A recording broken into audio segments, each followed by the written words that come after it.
मेरी स्क्रीन सभी बच्चों को विजिबल हो गई है? Yes ma'am. Yes ma'am. चलो बेटा, आज हमें केबल्स के बारे में पढ़ना है। कल मैंने बताया था ना कि जो हमारा डेटा चैनल होता है ये दो टाइप का होता है, एक होता है फिजिकल और एक होता है लॉजिकल। और फिजिकल चैनल का मतलब है connection is done with the help of wire, यानी अगर हम कंप्यूटर्स को कनेक्ट कराने के लिए वायर यूज करते हैं तो उसे हम कहते हैं फिजिकल चैनल, और अगर हम वायरलेस कम्युनिकेशन यूज करते हैं तो उसे हम कहते हैं लॉजिकल चैनल। तो आज सबसे पहले हम सारे टाइप्स की वायर्स को डिस्कस करेंगे। सबसे पहली जो आपकी वायर होती है बेटा वो कौन सी होती है? Ethernet cable. कौन सी होती है? Ethernet cable. इथरनेट केबल में बेटा आपकी वायर के एंड पर एक पोर्ट लगा होता है जो आपके, ये देखो ये वायर पे दिख रहा है ना एक कनेक्शन डिवाइस, इसे इस पोर्ट में इंसर्ट करते हैं, ठीक है। और इस पोर्ट को हम क्या नाम देते हैं? RJ45 कनेक्टर, ठीक है। तो इसका एक एंड आपके एक कंप्यूटर में इंसर्ट हो जाता है और दूसरा इंसर्ट हो जाता है हब या स्विच में, जिससे कि सारे कंप्यूटर एक दूसरे के साथ कनेक्ट हो सके, ठीक है। सेकंड होता है बेटा आपका ट्विस्टेड पेयर केबल। बेटा ट्विस्टेड पेयर केबल में क्या होता है कि जो आपकी वायर्स होती है ना, इंटरनल जो वायर्स होती हैं उनको आपस में एक दूसरे के साथ ट्विस्ट किया जाता है। और उन्हें ट्विस्ट क्यों किया जाता है? ताकि एक दूसरे वायर का सिग्नल एक दूसरे के साथ इंटरफ्रेंस ना करे। अगर दो वायर पैरेलल जा रही हैं तो ऐसा हो सकता है कि एक वायर का सिग्नल दूसरे वायर के सिग्नल को डैमेज करे, और ऐसी सिचुएशन को हम कहते हैं क्रॉस टॉक। और इस प्रॉब्लम को अवॉइड करने के लिए वायर के बीच में ट्विस्ट डाले जाते हैं। देखो यहाँ पे आपको क्लियरली दिख भी रहा होगा इस इमेज में कि वायर्स को एक दूसरे के साथ ट्विस्ट किया गया है, और ये ट्विस्ट इसीलिए किया गया है ताकि इनके बीच में इंटरफ्रेंस कम से कम हो। अब ट्विस्टेड पेयर को यूज किस लिए करते हैं? Use for network cabling and telephone system, ठीक है। एक या एक से ज्यादा ट्विस्टेड पेयर को हम एक साथ बंडल कर सकते हैं, और हर पेयर में दो insulated copper wire twisted together, मतलब दो वायर एक दूसरे के साथ ट्विस्ट होती हैं। It is capable of carrying a signal over long distance without the use of on हुआ है। हाँ, मतलब इसे थोड़ा सा हम लॉन्ग डिस्टेंस में यूज कर सकते हैं as compare to ethernet cable. Ethernet cable को हम ज्यादा लॉन्ग डिस्टेंस में यूज नहीं कर सकते हैं। ट्विस्टेड पेयर केबल को थोड़ा सा ज्यादा डिस्टेंस तक यूज कर सकते हैं, ठीक है।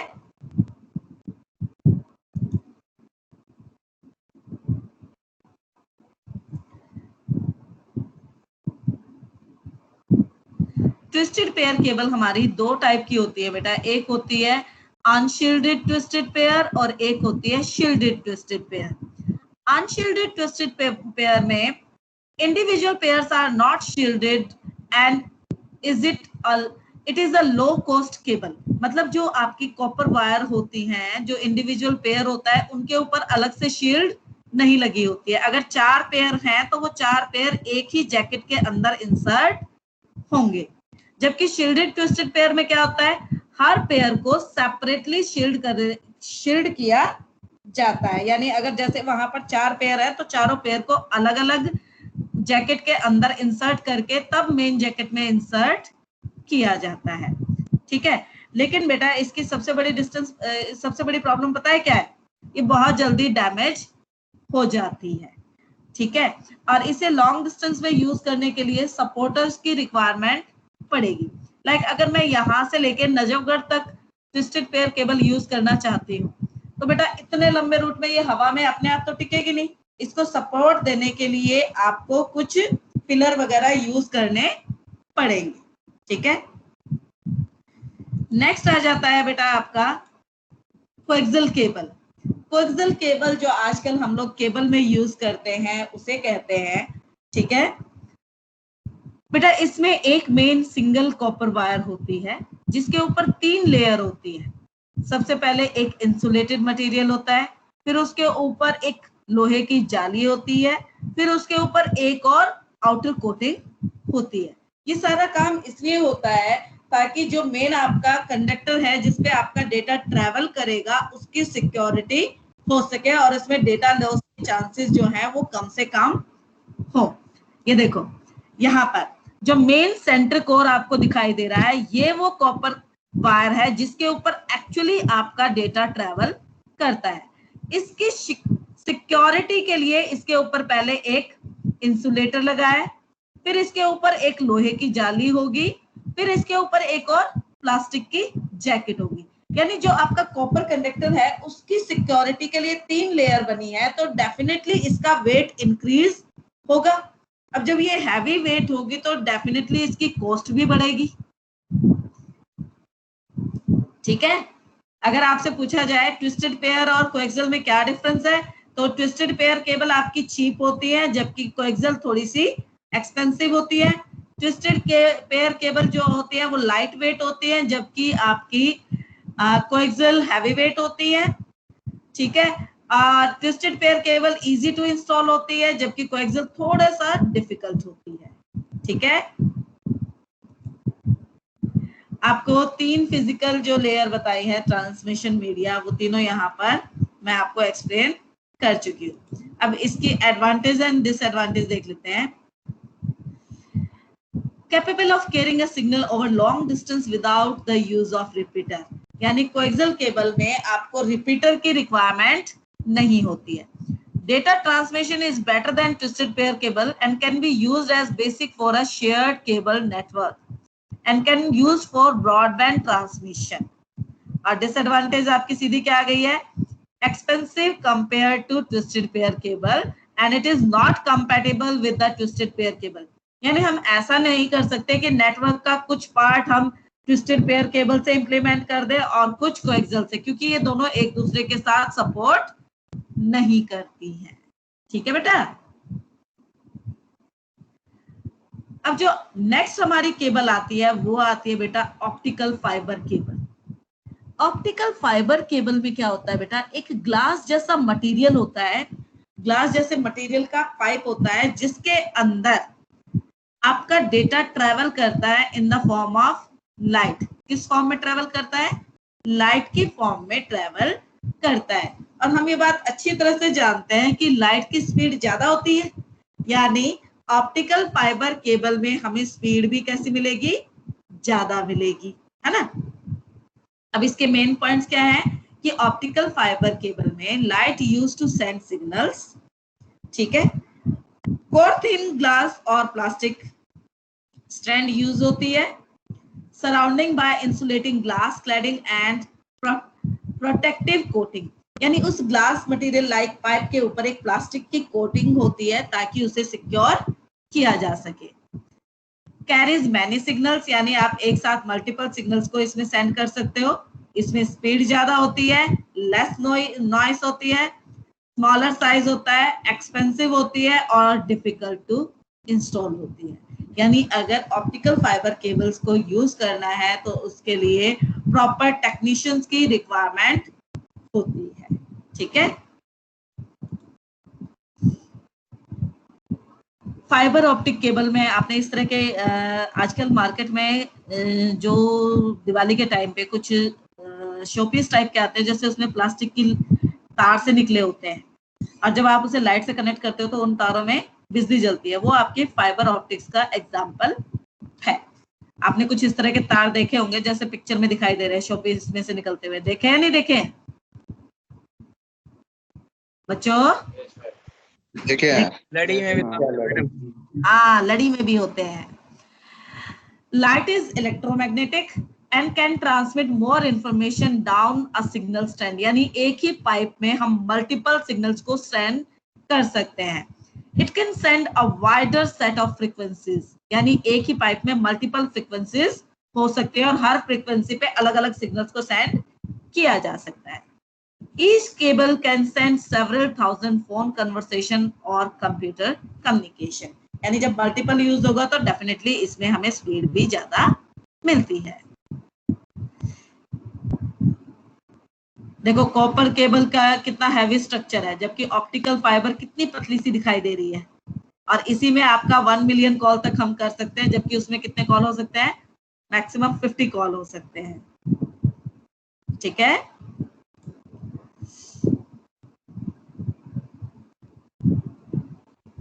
अब आ जाते हैं बेटा लॉजिकल चैनल पे। लॉजिकल चैनल मैंने बताया था ना, वायरलेस कम्युनिकेशन। अब बेटा वायरलेस कम्युनिकेशन में हम क्या क्या यूज कर सकते हैं? वायरलेस कम्युनिकेशन में सबसे पहले जो यूज में आता है दैट इज रेडियो वेव। बेटा अगर आप रेडियो वेव को ट्रांसमिशन के लिए यूज करना चाहते हैं तो याद रखिएगा कि हमें उसमें 3 चीजों की मेन रिक्वायरमेंट होगी, एंटीना, ट्रांसमीटर और रिसीवर। ठीक है, ट्रांसमीटर जिसके थ्रू हम डेटा को ट्रांसमिट करेंगे और रिसीवर जिसके थ्रू हमारा डेटा रिसीव करेगा। आपका जो एंटीना होगा उसके चारों डायरेक्शन में आपका डेटा ट्रेवल करता है। It uses cellular radio waves frequency for transmission function even though line of sight is interrupted। यानी ऐसा कोई जरूरी नहीं है कि सेंडर और रिसीवर दोनों के एंड पे जो एंटीना है वो एग्जैक्टली एक दूसरे के आमने सामने हो। मैंने कहा ना कि वो एंटीना के चारों डायरेक्शन में सिग्नल को सेंड भी कर सकता है और रिसीव भी कर सकता है। Not commonly used because of the possible interference from other sources of electromagnetic radiation such as old electric drill and furnace motors। Like बेटा इसमें सबसे ज्यादा आपको दिक्कत क्या आती है कि आपका जो डेटा है ये ओपन एयर में जा रहा है। ओपन एयर में जा रहा है तो इस पे वेदर का सबसे बैड इम्पैक्ट होता है। जितने भी हमारे वायरलेस कम्युनिकेशन होते हैं बेटा इन सभी पर वेदर का इम्पैक्ट होता है। ये बात एक कॉमन डिसएडवांटेज याद रखना कि जो भी हमारा वायरलेस कम्युनिकेशन होता है उस पर वेदर का सबसे बैड इम्पैक्ट होता है। आप लोगों ने नोटिस भी किया होगा कि आजकल डिश वाले केबल कनेक्शन चल रहे हैं ना, जैसे ही बारिश आती है केबल चला जाता है ना। क्यों चला जाता है? क्योंकि वो वायरलेस कम्युनिकेशन है। वायरलेस कम्युनिकेशन पे हमेशा वेदर का बैड इम्पैक्ट होता ही होता है। ठीक है, अब आ जाते हैं अगले infrared signals. Infrared lights waves with line of site transmission. आप लोगों ने सबने यूज किया है, कोई बता सकता है इंफ्रारेड सिग्नल्स को किस किसने यूज किया और कैसे यूज किया है?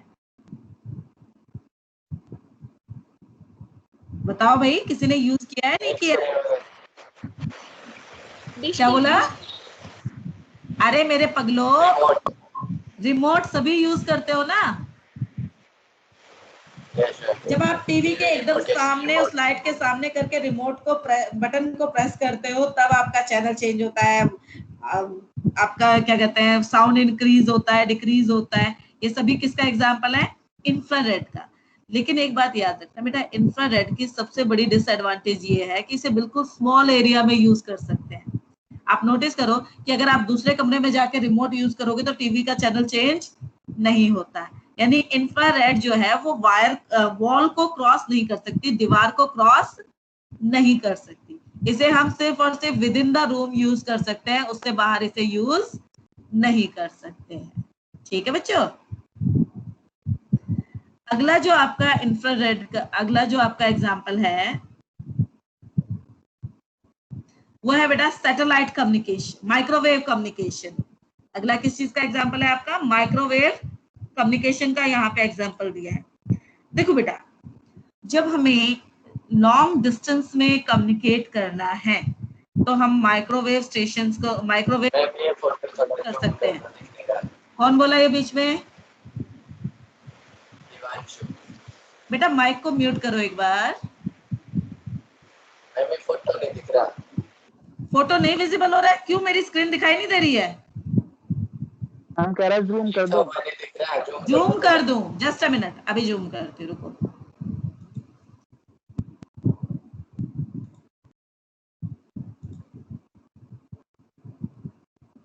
अब हो रहा है?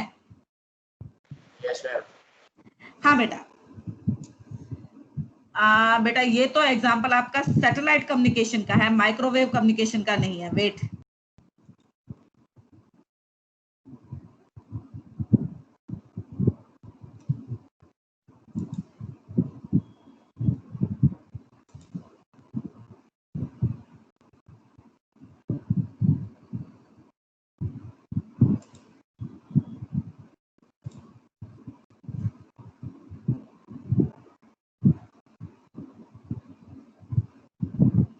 ये आपके रेडियो वेव के एडवांटेज और डिसएडवांटेज दिए हैं जो मैं पहले ही आपको बता चुकी हूँ कि रेडियो वेव में इट ऑफर्स मोबिलिटी। मोबिलिटी का मतलब है कि आप किसी लोकेशन पे डिपेंडेंट नहीं है, आप इसे घूमते हुए भी यूज कर सकते हैं।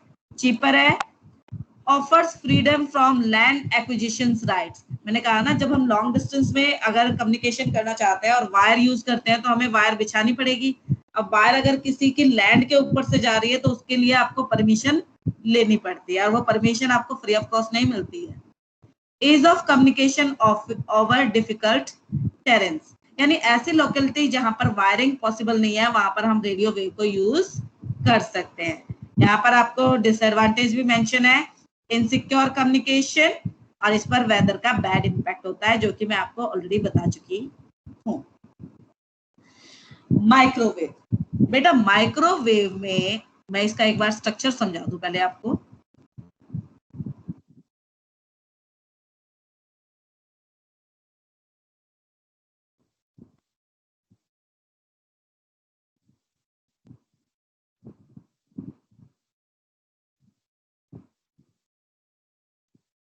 माइक्रोवेव में आपके सेंडर और रिसीवर के एंड पर एक एंटीना लगा होता है। एंटीना कैसा होता है? पैराबोलिक एंटीना होता है। Just a minute.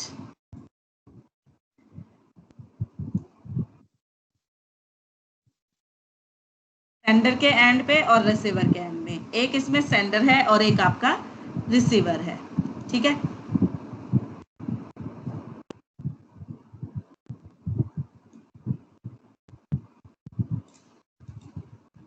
इस तरह का पैराबोलिक एंटीना लगा होता है।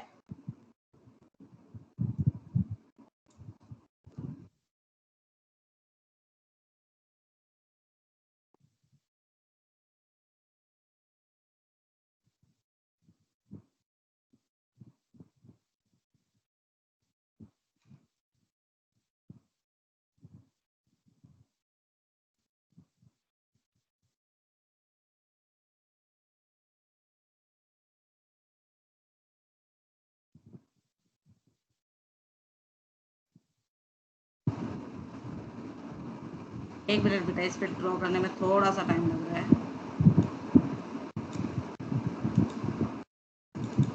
हाँ, तो सेंडर और रिसीवर दोनों के एंड पर इस तरह का पैराबोलिक एंटीना लगा होता है।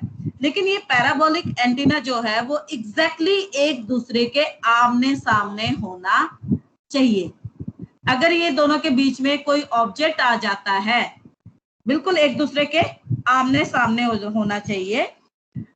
अगर इन दोनों के बीच में कोई भी ऑब्जेक्ट आ जाता है, सपोज करो कोई बिल्डिंग आ जाती है, तो फिर बेटा इनके बीच में कम्युनिकेशन नहीं हो सकता है। तो याद रखो, जो ये हमारे पैराबोलिक एंटीनास है ये इतनी ऊंचाई पे माउंट होने चाहिए कि इनके बीच में कोई भी ऑब्जेक्ट ना आ सके। ठीक है, बात समझ में आई? अब बात करते हैं माइक्रोवेव की बेनिफिट्स और इसके पॉइंट्स की। बेटा wireless high speed signal transmission इसमें होता है। Signal sent between microwave stations often used to communicate with distant location, जहां पर बहुत ज्यादा डिस्टेंस होता है और क्या कहते हैं वायरिंग पॉसिबल नहीं होती है, वहां पर हम इसे यूज कर सकते हैं। फिक्स पॉइंट वायरलेस, अब ये फिक्स है बेटा, उसी जगह पर वो वायरलेस कम्युनिकेशन होगा जहां पर एंटीना लगा होगा, इसे कहीं और यूज नहीं कर सकते। रिक्वायर्स लाइन ऑफ साइट, जो कि मैंने पहले ही कहा, लाइन ऑफ साइट से क्या मतलब है कि दोनों एंटीनास एग्जैक्टली एक दूसरे के आमने सामने होने चाहिए। ठीक है, ये माइक किसका ऑन हुआ है बेटा?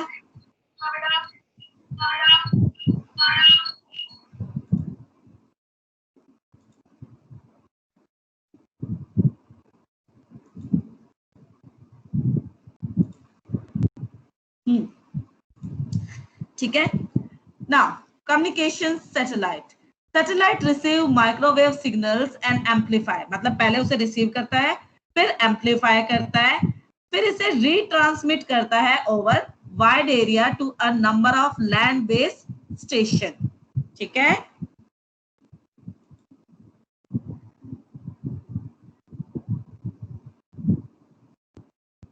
ये बीच में दूसरी स्लाइड ऐड हो गई मेरे से गलती से ब्लूटूथ की, पहले हम वापस माइक्रोवेव पे ही आते हैं।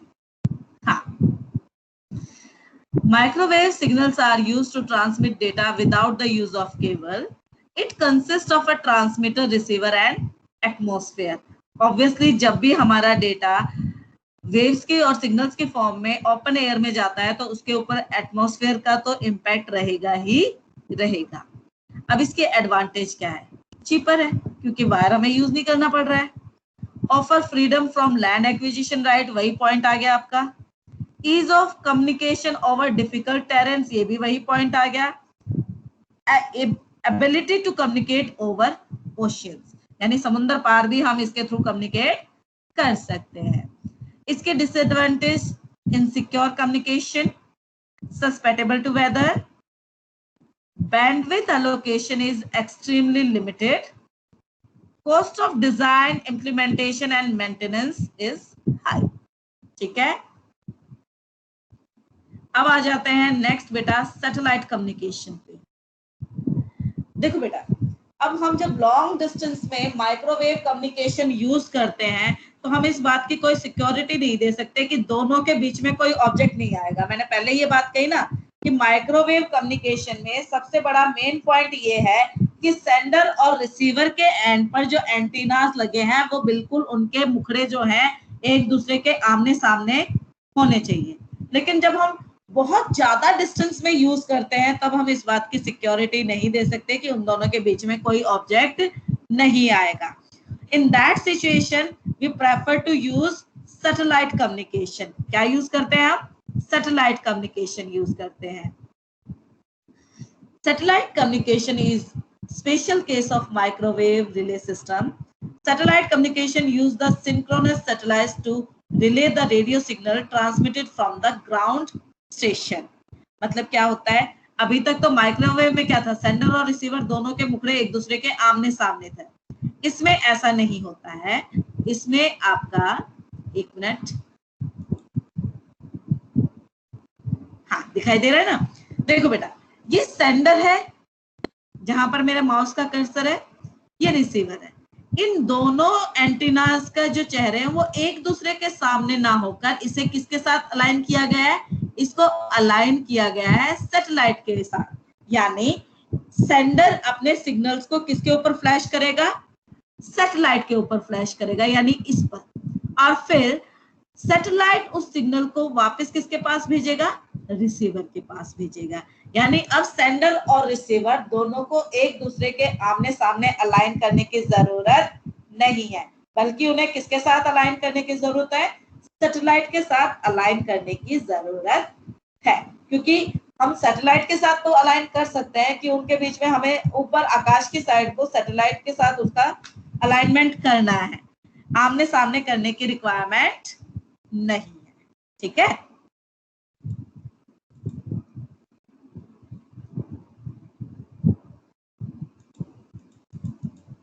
हम इसके एडवांटेज और डिसएडवांटेज देख रहे थे। कोई मुझे सैटेलाइट कम्युनिकेशन का एग्जांपल बता सकता है?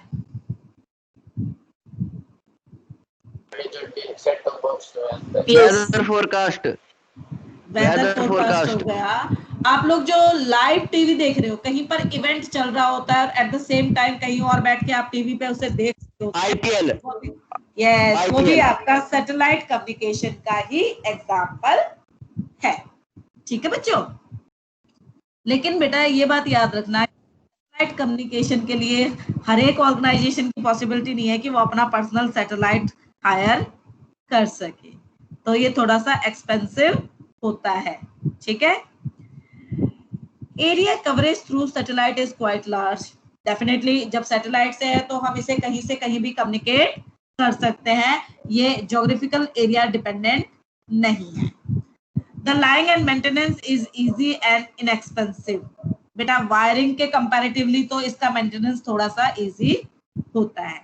Heavy uses of intercontinental traffic make it commercial attractive। Disadvantage क्या है? टेक्नोलॉजिकल लिमिटेशन तो है ही है, obviously. Preventing the deployment of large high gain antennas on the satellite platform। यानी उस प्लेटफॉर्म पे आपको अपना हैवी एंटीना लगाना पड़ता है। Overcrowding, high investment and insurance cost associated with the significant probability of failure and high atmospheric losses। ये बात तो मैं पहले ही कह चुकी हूँ तुम्हें घुमा फिरा के कि जब भी हमारा वायरलेस कम्युनिकेशन है, चाहे वो रेडियो वेव हो, चाहे इंफ्रारेड हो, चाहे माइक्रोवेव हो, चाहे सैटेलाइट हो, वहां पर आप लोगों के कम्युनिकेशन पे वेदर का इम्पैक्ट तो रहेगा ही रहेगा। ठीक है बच्चों? मैम सैटेलाइट में तो फोन कॉल्स भी आ जाएंगी ना? बिल्कुल आ जाएंगी। जो आप क्या कहते हैं वैसे कॉल करते हो, जहां पर एक कंट्री से दूसरी कंट्री में जो कॉल होती हैं वो उसमें आ जाती है। ठीक है बेटा। नेटवर्क कम्युनिकेशन डिवाइसेस, अभी हमने किसकी बात करी थी? चैनल की। चैनल मतलब मीडियम जिसके थ्रू हम कम्युनिकेट कराते हैं। अब बेटा इन मीडियम्स को भी कनेक्ट कराने के लिए हमें कुछ डिवाइसेस की रिक्वायरमेंट होती है। ठीक है, तो अब हम उन डिवाइसेस की बात करेंगे।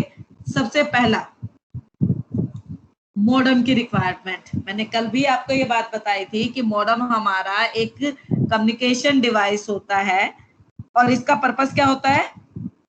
Modulation and demodulation. किसी को याद है मैंने मॉड्यूलेशन एंड डीमॉड्यूलेशन का क्या फुल फॉर्म बताया था?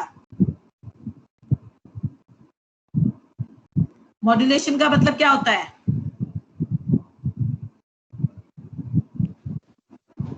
Conversion of data. Conversion of digital signal into analog signal is considered as modulation, and analog signal to digital signal is known as demodulation। तो जो हमारा मॉडेम होता है इसकी फुल फॉर्म होती है मॉड्यूलेटर, डीमॉड्यूलेटर। बेटा ये आपका दो टाइप का होता है। एक होता है डायल-अप मॉडेम जो आजकल यूज नहीं होता उतना, एक होता है ISDN एंड DSL मॉडेम। ये एक्सटर्नल होता है and send and receive data over digital telephone line using ISDN line and DSL line। हालांकि आजकल आप ये वाला मॉडेम भी नहीं देखते हो, आजकल तो हम लोग वाईफाई यूज करते हैं ना, तो उसके लिए हमारे डिवाइस में इनबिल्ट मॉडेम होता है। ठीक है, नेक्स्ट जो हमारा डिवाइस है बेटा दैट इज राउटर। वाईफाई के लिए लगता है ना घर में सबके ये a device Yes, that ma'am. a packet along बेकार है मैडम। अब बेकार है चाहे अच्छा है बेटा, राउटर का एग्जांपल तो यही है। A device that forward data packet along network. A router is connected to it at least two network, commonly two LANs or WANs or MANs। यहाँ पे मैंने गलती से LAN को 2 बार टाइप कर दिया है, यानी 2 डिफरेंट नेटवर्क को जब हम कनेक्ट कराते हैं तो उसके लिए ये आपका डिवाइस यूज होता है। ठीक है,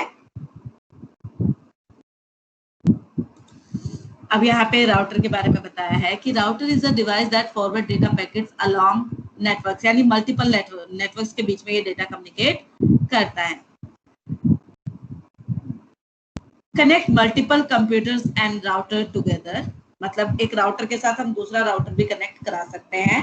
transmit packet to correct destination and it में include built in firewall. Firewall किस लिए यूज होता है, कोई बता सकता है मुझे? Security purpose. For network security purpose, exactly. अब जो डिवाइस हम बात कर रहे हैं इट इज हब। बेटा मैं इसे जूम करती हूँ, अब मैं वापस लैन पे आ रही हूँ कि अगर मुझे एक लैन में मल्टीपल कंप्यूटर्स को कनेक्ट कराना है तो उसके लिए हमारे पास इस तरह का डिवाइस होता है जिसे हम हब कहते हैं।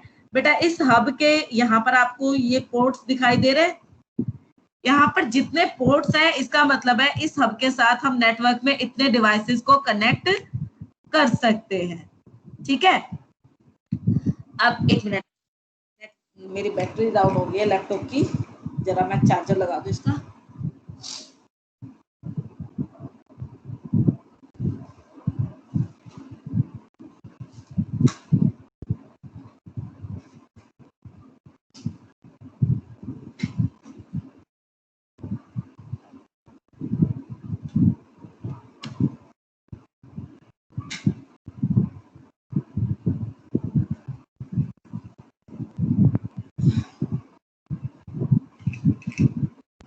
हाँ बेटा, इसके साथ ये जितने भी पोर्ट लगे हैं, इसका मतलब है हम इसके साथ इतने डिवाइसेस को कनेक्ट कर सकते हैं। ठीक है, अब होता क्या है, हब को इतना तो याद रहता है कि मेरे साथ कितने डिवाइस कनेक्टेड हैं, लेकिन हब को ये याद नहीं रहता है कि उसके साथ कौन सा डिवाइस कहां पर कनेक्टेड है। देखो मैं थोड़ा सा इसे यहाँ पर इस तरह से बना के दिखाती हूँ कि ये सपोज करो हब है और इस पर आपके इस तरह के पोर्ट लगे हुए हैं। इन पोर्ट्स पे हम वायर कनेक्ट करके डिवाइस इसके साथ कनेक्ट कर सकते हैं। ठीक है, अब जो आपके लैन में कंप्यूटर्स हैं, एक वायर आपकी कंप्यूटर वायर का एक एंड कंप्यूटर में लगता है और दूसरा एंड कहाँ पे लगता है, आपके हब में, इस पोर्ट पे। ठीक है, आप जितने भी डिवाइस इसके साथ कनेक्ट करना चाहते हैं, एक वायर का एंड उसमें इंसर्ट होगा और एक इंसर्ट होगा आपके हब में।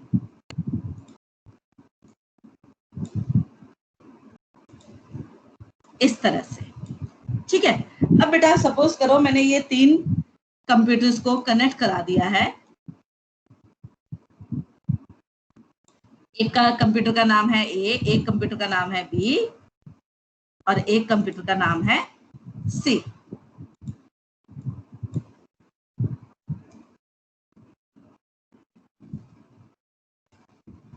ठीक है, अब ए को कम्युनिकेट करना है सी से, तो ए मैसेज सेंड करता है, लेकिन वो मैसेज जो है वो बी के पास भी जाएगा और सी के पास भी जाएगा। क्यों? क्योंकि हब जो है ये क्या करता है, इसके पास जो भी मैसेज आता है ये उसे ब्रॉडकास्ट कर देता है। ब्रॉडकास्ट मतलब it will send the data to all connected device, no matter ये उनके काम का है या नहीं है। ठीक है, निखिल ध्यान से सुन ले, कुछ कह रही हूं तेरे से मैं।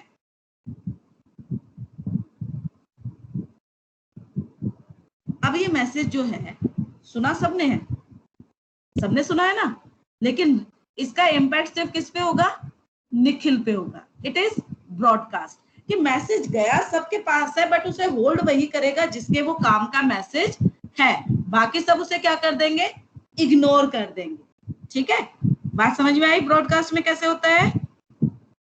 क्योंकि मॉडेम के पास कोई इंटरनल टेबल मेंटेन नहीं है जिसके थ्रू वो ये जान सके कि कौन से पोर्ट पे कौन सा डिवाइस कनेक्टेड है। तो वो सिंपली क्या करता है, जब भी मैसेज को सेंड करने की रिक्वेस्ट आती है वो उस मैसेज को सारे कनेक्टेड डिवाइस को फॉरवर्ड कर देता है, लेकिन उस मैसेज को होल्ड सिर्फ वही करेगा जिसके वो काम का मैसेज है, बाकी सब उसे क्या कर देंगे, इग्नोर कर देंगे। ठीक है, लेकिन इसका सबसे बड़ा ड्रॉबैक क्या होगा बेटा, इसका सबसे बड़ा ड्रॉबैक ये होगा कि हमारे नेटवर्क की स्पीड कम हो जाएगी। एक तो मुझे सिर्फ बी के पास मैसेज भेजना है, अब मैं अननेसेसरी वही मैसेज सी के पास भी भेज रही हूँ और ए के पास भी भेज रही हूँ, तो कम्युनिकेशन ज्यादा हो रहा है जबकि इतने की रिक्वायरमेंट नहीं है। तो इसकी वजह से हमारा कम्युनिकेशन की स्पीड क्या हो जाएगी, कम हो जाएगी। इज इट क्लियर बच्चों? Yes ma'am. Yes ma'am. Yes ma'am. बात समझ में आई ना? और हमको पर करना पड़ता है ऐसी कोई भी लैंड लोकल एरिया नेटवर्क जहां पे आपको मोर देन 1 कंप्यूटर्स को कनेक्ट करने की रिक्वायरमेंट है, तो वहां पर आपको हब को यूज करना ही करना होगा। लेकिन जैसे कि आप लोग देख रहे हो कि हब के साथ सबसे बड़ी प्रॉब्लम ये है कि ये मैसेज को ब्रॉडकास्ट करता है, यानी सारे कनेक्टेड डिवाइसेस को भेजता है, जिसकी वजह से इसकी स्पीड क्या हो जाती है, कम। तो इसका एक ऑल्टरनेट डिवाइस इन्वेंट किया गया, दैट इज स्विच।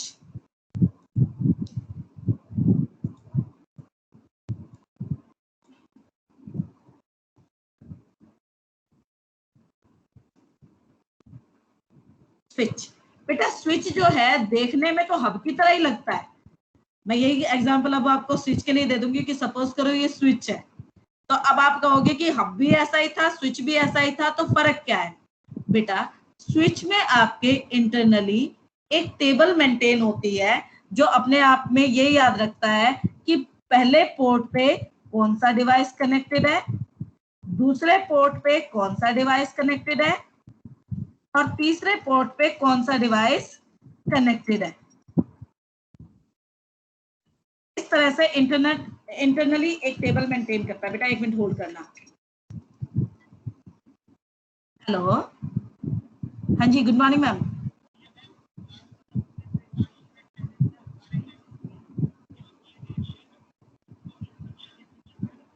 हाँ, इंस्ट्रक्शन मैंने पढ़ ली थी, इंस्ट्रक्शन ठीक है ना, ना उसमें कोई चेंज नहीं करना। हाँ ठीक है, मैं डाल दूंगी। हाँ वो वाला वीडियो मेरे को नहीं मैडम अभी नहीं है, आप भेज दो एक बार प्लीज। हाँ देखो एक बार।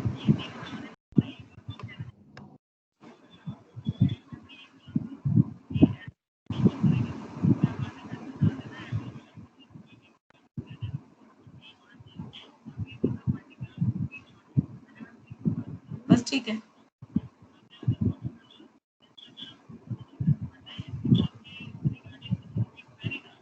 हाँ ठीक है, आज मैंने बच्चों के पास एक फॉर्म भी भेजा हुआ है फिल करने के लिए ताकि उनका आईडी पासवर्ड वाली प्रॉब्लम चेक हो जाए। या तो मैंने भेज दिया आज ही, अगर पता चल जाएगा सबकी ठीक हो जाएगी। ठीक है ना, चलो फिर ओके। हाँ हाँ भेज दो, भेज दो।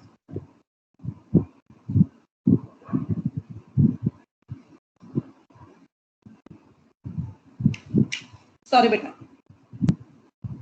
ओके बेटा, यानी स्विच में इंटरनली इस तरह से एक टेबल मेंटेन है।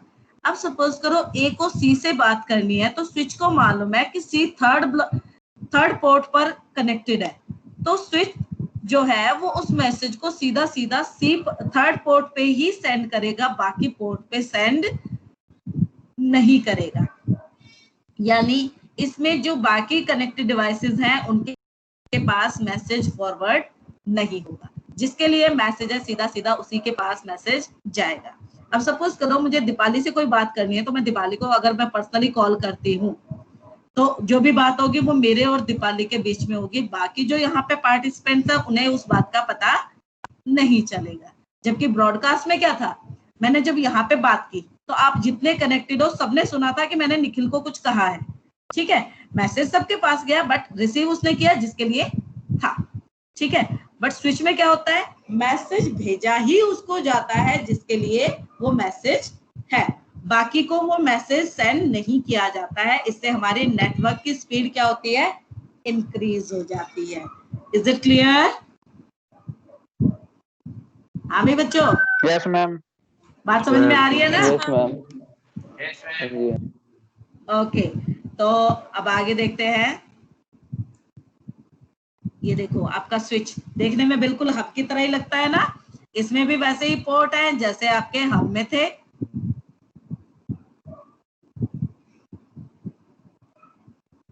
ये देखो आप लोगों ने स्कूल में इस डिवाइस को देखा भी होगा, जो आपकी स्मार्ट क्लासेस के कंप्यूटर्स हैं उन्हें कनेक्ट करने के लिए इसको यूज किया गया है।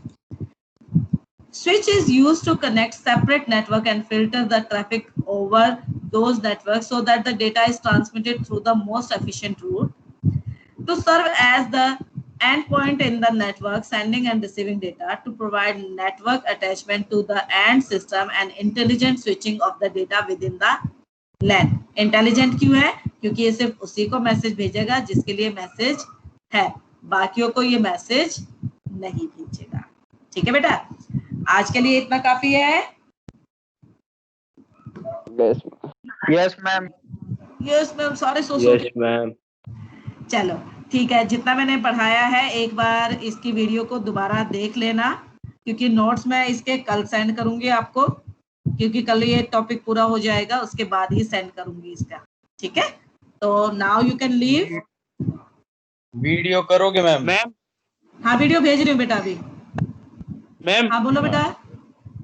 वो कल वाली वीडियो वो खुल नहीं रही यूट्यूब पे। हाँ ओपन नहीं हो रही बेटा, यूट्यूब बस अभी मैं उसकी, अरे मेरे लाल, अभी मैं तुम्हारी क्लास को खत्म करते ही उसकी सेटिंग चेंज कर दूंगी, वो गलती से उसमें सेटिंग गलत हो गई है। मैं अभी चेंज कर दूंगी, तुम लोगों ने मेरे को अब बताइए, मैं अभी उस सेटिंग को चेंज कर दूंगी ताकि तुम लोग उसे देख पाओ। ठीक है, clear? Now you can leave. Good morning